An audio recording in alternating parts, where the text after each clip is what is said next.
Alan and David join us in the studio now. Why are you doing that? I just find it so... I find it so overwhelming and brutal. It's a tough watch.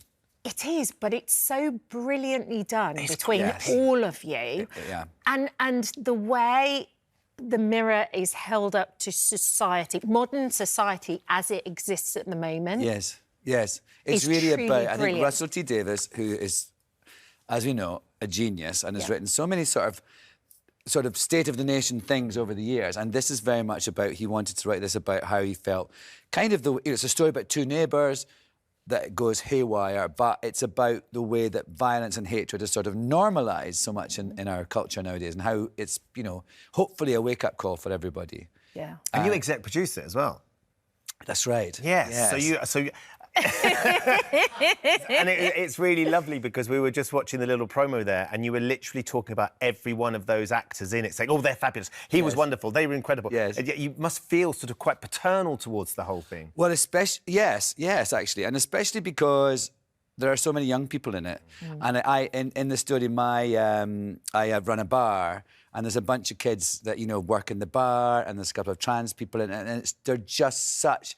It's so lovely to see, and also Dave's got kids who are just such lovely, but in a funny way, to do something that is so brutal and so much about a lot of negative things that are happening in our world, to have worked with so many young people that are so beautiful and kind to each other and supportive of each other. That was the really hopeful thing about it.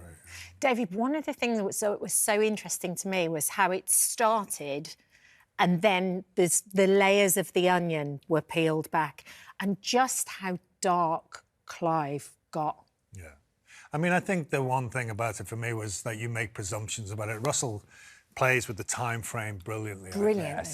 So you feel that you know where you are in the story, you feel that you know these characters and what's going to happen, and then he will suddenly take you back a few days or take you back a year or whatever, and you see a different part of it. But yeah, it's about those presumptions. But the bit in this trailer that always... I did have to look twice. I was like, is he completely... No. But that was fun to film. I love you talking seriously and my bum's on telly. And there you go. But it was, it was great. Like Alan said, the subject matter is very difficult. Yeah. But when we filmed it, it was such a collegiate job to do. The company who made it, Key Street, are so wonderful at looking after everybody, and not just like, you know, your dietary requirements, but really looking after each other. And Alan and I have known each other for 40 years, so we were able to sort of, you know, our friendship really helped, I think. Because you actually were real-life neighbours. Did he ever run around the street in his pants when you knew him? I don't remember that. I don't remember. Well, actually, funny enough, though. Oh, yeah. Funny enough, he had this wonderful... He's doing a show at the moment called The High Life up in Glasgow. But Victor and Barry are the two guys. They were the precursors. And I took the photograph for them for the Edinburgh show, for the poster, and it was them in their pants. Oh, really? And I couldn't get enough light inside, so I took them out into Alan's garden. So they're on this white wall, and there was all these builders next door on the scaffolding shouting at us as I was trying to take photographs of them. It's so like the show. I didn't realise that. Yes, it was like... We had little wires with our cravats. We had little cravats and pants on. That's all. With the wires pulling it in. I mean, it was so hilarious. Yeah, and then we built a garden shed together. We did. Did you? Was that successful? That was our sort of bonding moment. Very successful. Was it? Yes. OK, so you're not too bad at the DIY. No. Not so good at dog sitting, though, I understand. Oh, God. No, we had... so we did this... So my ex-wife, her father was a very famous painter, and he had this dog called Pluto, who he used in his work a lot, and I was dog sitting, and Alan came round. It was just the two of us. I think we were a little worse for wear. Everywhere. And we ordered pizza. And we ordered pizza, and the pizza came. We finished the pizza, and then where's the dog? Where's Pluto? And we looked up, and the door was open. And so we were running around Crouch End looking for this dog, and I was thinking, maybe I can get another dog. Maybe I can get a dog that looks like him. Like a goldfish from the fun fair.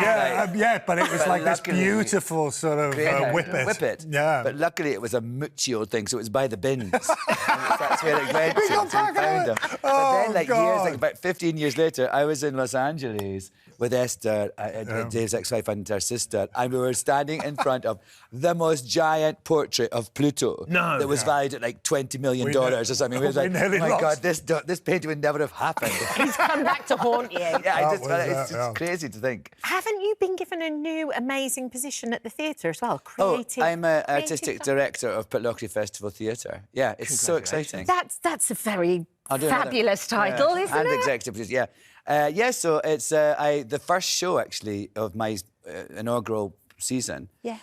Starts this on Saturday, the first preview Saturday. It's Once, the musical.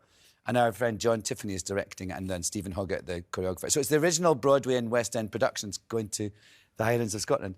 I've been on a stag do to Pitlochry. What an extraordinary place. It's beautiful, isn't it? Unbelievable. Yeah. So that's what it's so nuts. It's this amazing theatre in the most beautiful part of Scotland.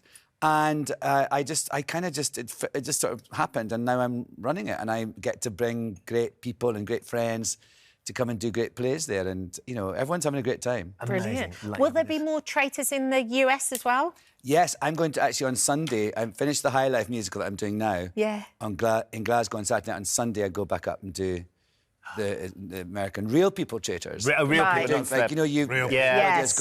But you're a dandy, aren't you? I'm a dandy. Would you do this celebrity one, David? Do you fancy a bit of Traitors? I don't know whether I would, actually. I mean, I love watching it. I think you'd be amazing. Having seen this, I think you talk about poker face. Yeah. Yes. Absolutely. But I'm looking forward to this season because I think that cast they've got is fantastic. It's going to be brilliant. Well, look, thank you for dropping by. The show is brilliant. We've loved it. Thanks so much. Tiptoe, it's called, and it's coming to Channel 4 on Sunday the 31st. Can't wait for you to get a look at it. Honestly, it is something that will keep you gripped. Absolutely.